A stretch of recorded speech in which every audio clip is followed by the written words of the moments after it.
কানাডার প্রভিন্সগুলোর মধ্যে অন্যতম সেরা প্রভিন্স হচ্ছে অন্টারিও প্রভিন্স।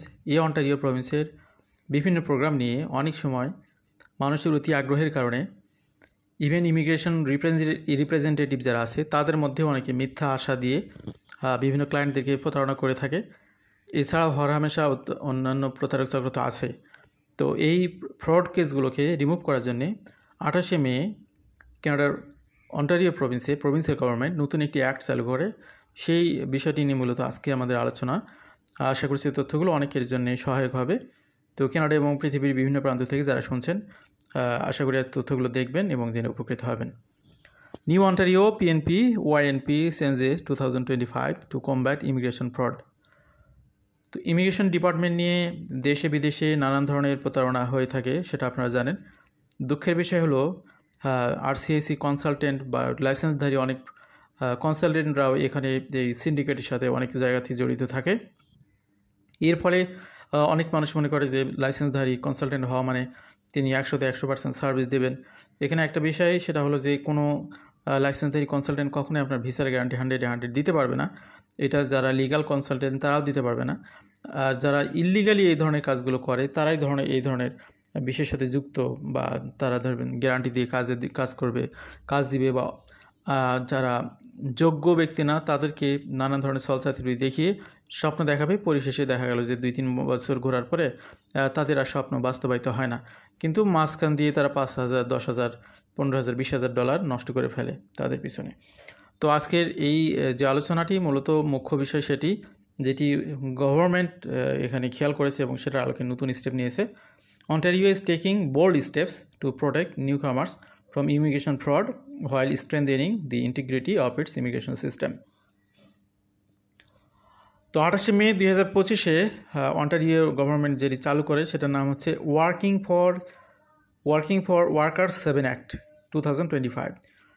তো এই অ্যাক্টটির বলেই মূলত এখানে বেশ কিছু নিয়ম কঠিন করা হচ্ছে, যাতে করে ফ্রড ইমিগ্রেশন এজেন্ট যারা তারা এখান থেকে সুবিধা না পায় তাদেরকে চিহ্নিত করা, এবং এখানে বেশ কিছু সিস্টেম তারা ডেভেলপ করতেছে যাতে করে এখানে আপনার কমপ্লায়েন্স সিস্টেমগুলো খুব ক্লিয়ারলি এখানে মেনটেন করা সম্ভব হয়।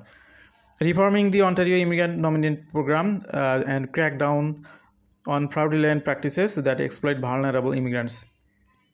This comprehensive overhaul introduced stricter regulations, enhanced oversight, and innovative tools to ensure the YNP remains a trusted pathway for skilled workers.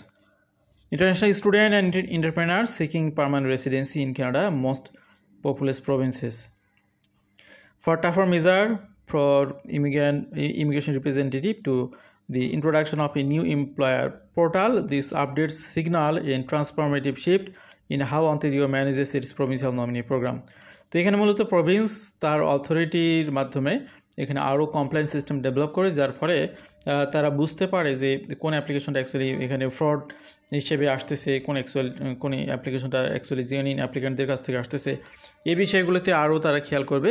It allows the province to nominate skill workers, international graduate, and entrepreneurs for permanent residency based on their ability to meet Ontario labor market needs. তো এখানে 2024 সালে একটি তথ্য তুলে ধরা হয়েছে। সেই সময় 21,500 নমিনেশন ইস্যু করে অন্টারিও প্রভিন্স। সেক্ষেত্রে তারা হেলথ কেয়ার, টেকনোলজি এবং স্কিল ট্রেড সেক্টরগুলোকে ফোকাস করে বেশি নমিনেশন ইস্যু করে। তো অন্টারিও প্রভিন্সে যে আপনার প্রভিন্সিয়াল নমিনি প্রোগ্রাম, এখানে দুইটি মেইন সিস্টেমে তারা ইমিগ্রেন্ট ভিসা ইস্যু করে। একটি হলো UI system, expression of interest, আর একটা হচ্ছে এক্সপ্রেস এন্ট্রি সিস্টেম। তো এই দুটির ক্ষেত্রেই এখানে অন্টারিও প্রভিন্স অত্যন্ত লিক্রেটিভ, এবং প্রভিন্সগুলোর মধ্যে যদি চিন্তাভাবনা করা হয় যে প্রভিন্সিয়াল নমিনি প্রোগ্রামের অধীনে সবচেয়ে বেশি ইমিগ্রেন্ট ভিসা ইস্যু হয় কিন্তু এই প্রভিন্সে। এই কারণে এখানে প্রতারণার একটি টেন্ডেন্সি বেশি থাকে। Successful nominees receive a provincial nomination which significantly boost their chances of securing permanent residency through IRCC.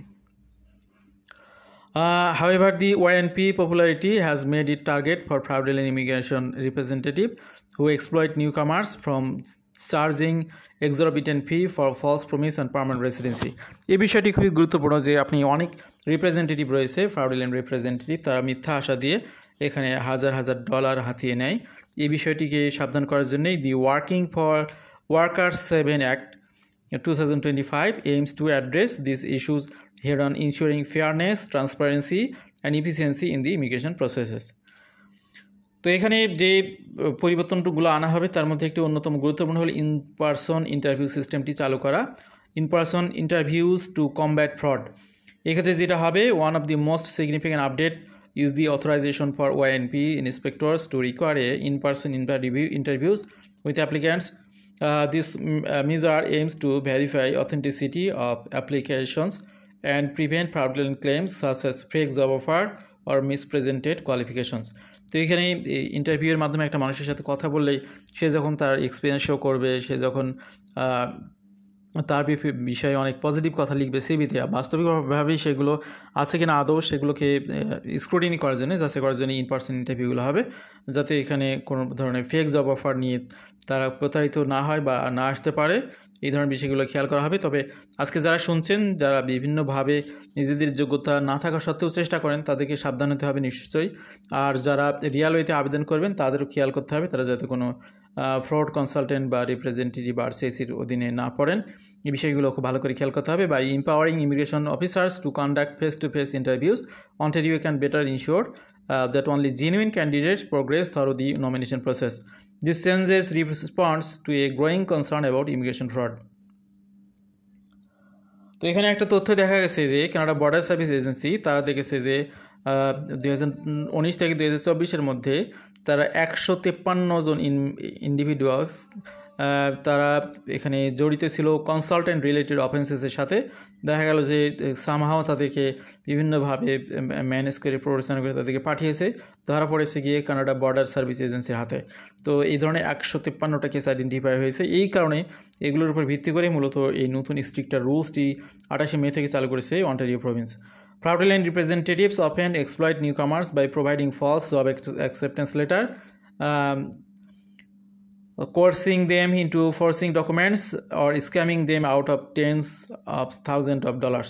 তো এখানে $10,000 থেকে আরও বেশি চার্জ তারা নিয়ে থাকে এই ধরনের ভুয়া জব অফার দিয়ে, বিভিন্ন ধরনের ফ্রডুলেন্ট অফার দিয়ে। By allowing Ontario to tailor its stream, the province can focus on a high-impact sector like healthcare, technology and construction, ensuring that nominations are allocated to candidates who can address critical labor shortages. প্রকৃতপক্ষে যে সেক্টরে ব্যক্তিদের চাহিদা বেশি এই প্রভিন্সে, সেই সেক্টরেই তাদেরকে সুযোগ দেওয়ার জন্য এখানে যাতে সিস্টেমটা আরও ডেভেলপ করা যায়, সেটাই মূলত উদ্দেশ্য এই নতুন সিস্টেমের। Returning applications that no longer align with job market needs, যে সেক্টরে জবের বা যে সেক্টরে লোকের চাহিদা নেই সেই ধরনের সেক্টরে তারা লোক এখানে এন্ট্রি করার সুযোগই দিবে না। Another key change is the ability to return OINP applications that no longer match current job market needs to raise concern about fraud. ভালো করে খেয়াল করুন, আপনাকে অন্টারিও প্রভিন্সকে টার্গেট করতে হলে খেয়াল করতে হবে যে এই প্রভিন্সে কোন সেক্টরে অধিক পরিমাণে লোকের চাহিদা রয়েছে, সেই সেক্টরগুলোকে ফোকাস করে আপনি পড়াশোনা করার জন্যও এখানে আসতে পারেন বা জবের জন্য চেষ্টা করতে পারেন, কিংবা পিআর হোল্ডার হিসেবে আসতে পারেন। কিন্তু এর বাইরে যদি যেগুলো আপনার নন রিকোয়ার্ড প্রফেশন, সেই ব্যক্তিরা এখানে যদি চেষ্টা করেন তাহলে তাদের খুব বেশি লাভ হবে না, সেটাই এখানে বোঝা যাচ্ছে। This policy aims to streamline the application process by prioritizing candidates whose skills and qualification align with Ontario's economic priorities. অর্থাৎ এখানকার ইকোনমির সাথে যেগুলো প্রায়োরিটি পাওয়ার যোগ্য সেই প্রফেশনগুলোকে তারা অগ্রাধিকার দেবে, আদারওয়াইজ সেগুলো বাকিগুলোকে তারা এখান থেকে আউট করে দিবে। By filtering out applications that are outdated or questionable, the OINP can process stronger candidate more efficiently, reducing backlogs and improving outcomes for both applicants and employers. তো আমরা আলোচনার শেষ প্রান্তে চলে এসেছি। যারা বিভিন্ন জায়গা থেকে শুনছেন আজকের আলোচনা, আপনাদের রিয়েল অ্যাপ্লিক্যান্টদের কোনো ভয়ের সুযোগ নেই, ভয়ের কারণ নাই। তবে যারা আপনার বিভিন্ন প্রতারক চক্রের মাধ্যমে আসার জন্য নিজেরাও এখানে প্রলুব্ধ হন, আবার প্রতারক চক্ররাও তাদেরকে পেয়ে আনন্দিত হয়, বিভিন্ন স্টেজে বিভিন্নভাবে প্রতারণা করে থাকে, তাদের কিন্তু খুব সাবধান হতে হবে। আপনারা বুঝতে পারতেছেন যে এখানে বর্ডারে এসেও অনেক 153 জন ব্যক্তিকে এখানে তাদেরকে আটকে দিয়েছে বর্ডার সার্ভিস এজেন্সি। তো এই ধরনের কোনো ঝামেলা যাতে আপনি না পড়েন, এই ধরনের ফ্রডুলেন্ট সার্ভিস থেকে বিরত থাকবেন। আমাদের সাথে থাকার জন্য আবারও ধন্যবাদ। ভালো থাকবেন সবাই। আল্লাহ হাফেজ। সালামু আলাইকুম।